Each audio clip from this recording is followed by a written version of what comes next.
ক্যাপসিকামের তরকারি করছি।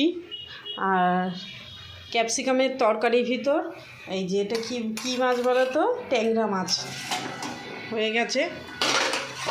আদা জিরে বেটে দিলাম ক্যাপসিকামে, মানে ভাজা করে ভেজে জল ঢেলে দিয়েছি, আর এখন গলে গেছে, আমি এটা দিয়ে দিলাম। খুব শব্দ হয়, খুব শব্দ রাস্তার পাশে না, এই যে। আর আমি এখন কাঁচা লঙ্কাটা দিয়ে দেবো। কাঁচা লঙ্কা আমার ঝাল হলেই, ঝাল নিয়েই তো কথা, তরকারিতে ঝাল হলে আমি সবসময় ঝোলেই দিই। এবার টকবক করে ফুটবে, তারপরে একটু ঝোল ঝোল করে নামিয়ে দেবো। ক্যাপসিকামের তরকারিটা খুব খাওয়া ভালো, সবার পক্ষে খাওয়া ভালো।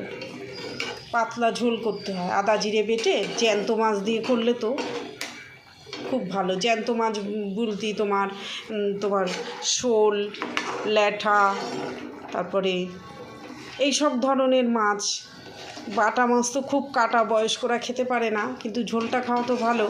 শিঙি, মাগুর, ওটা তো কোনো তুলনাই নেই, ওটা হলে তো খুবই ভালো। তাহলে বন্ধুরা রাখলাম, এই যে আজকে আমি ইঁচড় করব, সব মশলাপাতি গোছানো।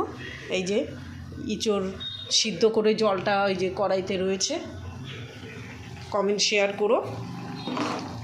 কাঁচা লঙ্কা দেবো এখন, আমি এখন রাখলাম, ঝোলে দিইনি, এই যে ভিডিও করতে করতে ভুলে যাচ্ছি।